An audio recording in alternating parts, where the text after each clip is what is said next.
नमस्कार, मैं हूं अंकुर और आप देख रहे हैं सत्यहिंदी.com। जैसा कि आपको पता है कि सत्य हिंदी का ऐप भी आ चुका है, तो उसको डाउनलोड करने के लिए आप इस वीडियो के डिस्क्रिप्शन में जाइए। वहां पे आपको एक लिंक मिलेगा, जहां पर आप अगर क्लिक करेंगे तो आप वो ऐप डाउनलोड कर सकते हैं। अब एक नजर डाल लेते हैं अब तक की खबरों पर। देश में लगातार बढ़ रही पेट्रोल और डीजल की कीमतों को सरकार सही ठहरा रही है। उसके नेता भी बढ़े हुए दामों के पक्ष में बयान दे रहे हैं। बीजेपी प्रवक्ता सुधांशु त्रिवेदी का कहना है कि पहले सरकारें पेट्रोल डीजल के दाम तय करती थी, लेकिन WTO समझौते के बाद सरकार का इन पर नियंत्रण खत्म हो चुका है। उन्होंने कहा कि WTO समझौते के कारण अक्टूबर 2014 के बाद भारत सरकार को कोई अधिकार नहीं है कि वह पेट्रोल डीजल के दाम में आंशिक दखल भी दे सके। वहीं केंद्रीय मंत्री रामदास अठावले ने ANI से कहा कि सरकार को अपनी अर्थव्यवस्था बढ़ाने के लिए, लोगों की सेवा करने के लिए पैसे की जरूरत है। वो पैसा कहां से आएगा? अठावले कहते हैं कि लॉकडाउन में फैक्ट्रियां बंद थीं और इस वजह से अर्थव्यवस्था पर खराब असर हुआ है। देश में बढ़ती पेट्रोल डीजल की कीमतों से आम आदमी परेशान है। कई जगह पेट्रोल की कीमतें 100 रुपए के पार पहुंच गई हैं। हालात ये हो गए हैं कि बिहार, उत्तर प्रदेश और झारखंड के नेपाल से लगने वाले इलाकों में रहने वाले लोग नेपाल से तेल की तस्करी कर रहे हैं।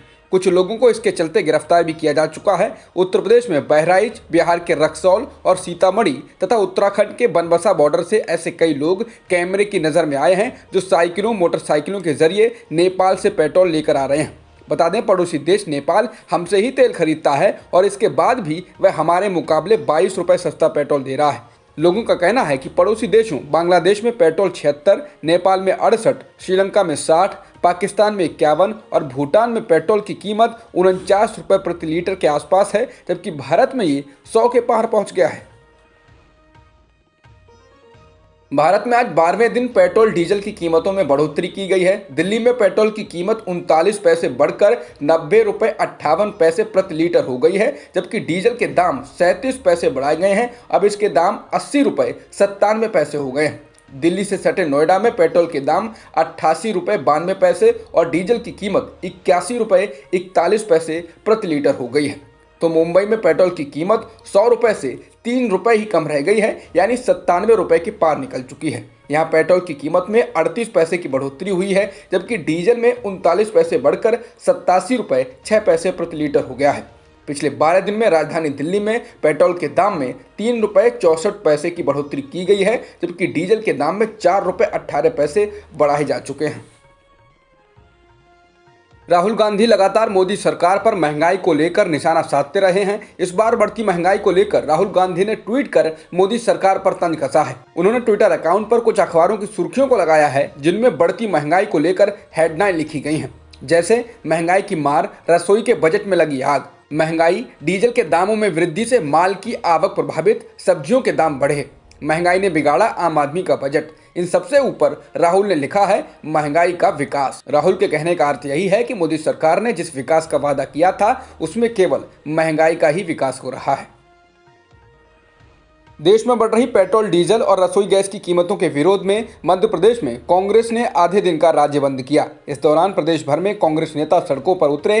कुछ जगह खुली दुकानों को जबरन बंद कराने की कोशिश की गई। इस दौरान विवाद भी हुआ। हालांकि मौके पर मौजूद पुलिस की समझाइश के बाद कार्यकर्ता मान गए। टूलकिट मामले में गिरफ्तार की गई पर्यावरण कार्यकर्ता दिशा रवि की जमानत याचिका पर आज पटियाला हाउस कोर्ट में सुनवाई हुई। इस दौरान पुलिस ने दिशा रवि की जमानत का विरोध किया और कहा कि ये केवल टूलकिट का मामला नहीं था, ये देश को बदनाम करने की एक साजिश थी। इस मामले में अभी गहराई से जांच की जरूरत है। तो दिशा के वकील ने कहा कि अगर किसान आंदोलन को विश्व स्तर पर उजागर करना एक राजद्रोह है, तो मैं जेल में ही ठीक हूँ। दिशा के वकील ने कहा कि लाल किले पर हुई हिंसा में शामिल किसी ने भी ये नहीं कहा कि वो टूल किट से प्रभावित होकर गया था और ना ही कोई सबूत है कि हिंसा के पीछे टूल किट कारण थी। वहीं कोर्ट ने जमानत याचिका पर फैसला 23 फरवरी तक सुरक्षित रख लिया है।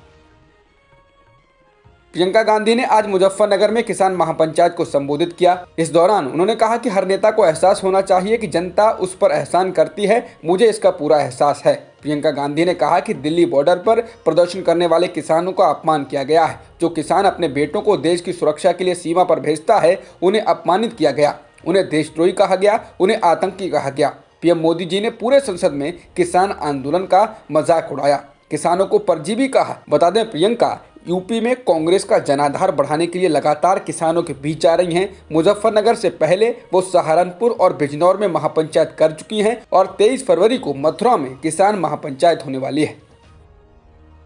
द हिंदू की रिपोर्ट के अनुसार भारत और चीन पैंगोंग त्सो के दोनों किनारों से पीछे लौट चुके हैं, जिसके बाद आज दोनों देशों के बीच 10वें दौर की बातचीत होगी। ये वार्ता चीन की ओर मोल्डो में होगी। इसमें अन्य क्षेत्रों से पीछे हटने को लेकर चर्चा की जाएगी। वार्ता का एजेंडा गोगरा हॉट स्प्रिंग और देपसांग रहेंगे। क्या केंद्र सरकार सोच पर भी पाबंदी लगाना चाहती है? ये सवाल इसलिए उठ रहा है क्योंकि अब सरकारी संस्थानों को वेबिनार यानी ऑनलाइन सेमिनार से पहले सरकार की अनुमति लेनी होगी।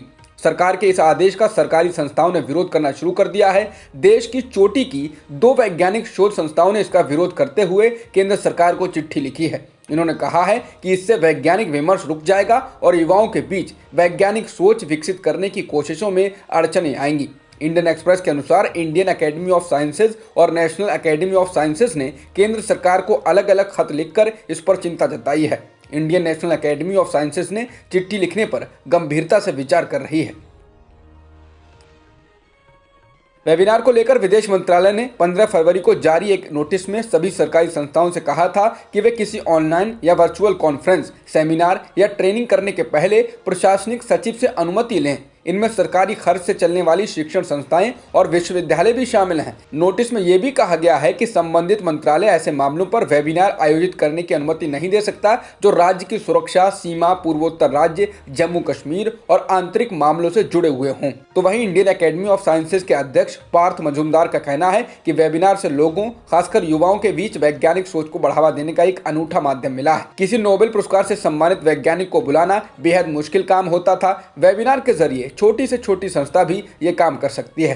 पर्यवेक्षकों ने आशंका जताई है कि इस फैसले के पीछे सरकार का मकसद उसकी नीतियों की आलोचना करने वाले लोगों का मुंह बंद करना हो सकता है, पर इसकी चपेट में वैज्ञानिक संस्थाएं भी आ रही हैं। ये ज्यादा चिंता की बात है।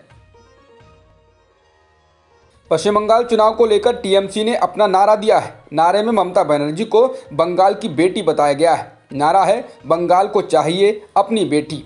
हालांकि इस नारे को बंगाली भाषा में कहा गया है। बता दें, टीएमसी शुरुआत से ही स्थानीय और बाहरी जैसे मुद्दों को धार देती रही है और इस नारे से वो बीजेपी के नेताओं को बाहरी साबित करना चाहती है और ममता बनर्जी को बंगाल की बेटी।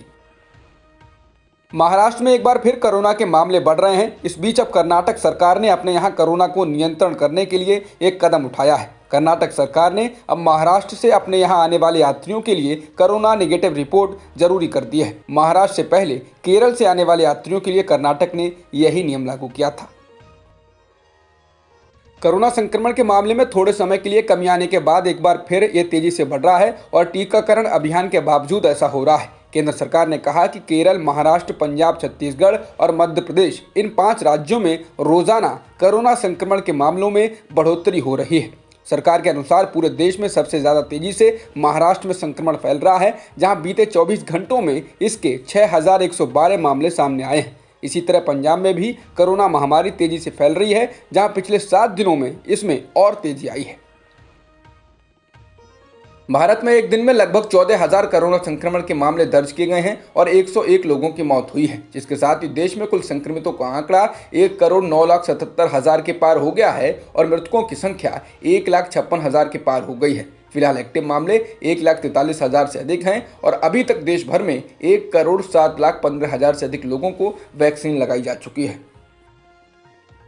जापान के टेनिस खिलाड़ी नाओमी ओसाका ने दूसरी बार ऑस्ट्रेलियन ओपन जीत लिया है। ओसाका ने यह खिताब अमेरिका की 22वीं वरीयता प्राप्त जेनिफर ब्राडी को सीधे सेटों में 6-4, 6-3 से हराकर अपने नाम किया है। इसके साथ ही वो ऑस्ट्रेलियन ओपन दूसरी बार जीतने वाली दुनिया की 12वीं महिला खिलाड़ी बन गई हैं। बता दें, नाओमी ओसाका का ये चौथा ग्रैंड स्लैम है। इससे पहले वो 2 यूएस ओपन भी जीत चुकी हैं। 2019 में वो महिला रैंकिंग में नंबर 1 खिलाड़ी बनने वाली पहली एशियाई महिला बनी थी। अमेरिका के पूर्व राष्ट्रपति डोनाल्ड ट्रंप के पेरिस जलवायु समझौते से बाहर निकलने के फैसले को जो बाइडेन ने अब पलट दिया है और अमेरिका अब आधिकारिक तौर पर पेरिस जलवायु समझौते में फिर से शामिल हो गया है। अमेरिका के राष्ट्रपति के विशेष दूत जॉन कैरी ने इसकी घोषणा की है, जिसके बाद वैज्ञानिकों और विदेशी राजनयिकों ने बाइडेन सरकार के इस फैसले का स्वागत किया है। जो बाइडेन ने राष्ट्रपति के तौर पर पद ग्रहण करने के बाद पहले दिन ही ये फैसला कर लिया था, उसके 30 दिन के बाद अब आधिकारिक हो गया है। अब तक की सुर्खियों में इतना ही। बाकी खबरों के लिए बने रहिए सत्यहिंदी.com के साथ। सत्य हिंदी का ऐप डाउनलोड करें गूगल प्ले स्टोर पर।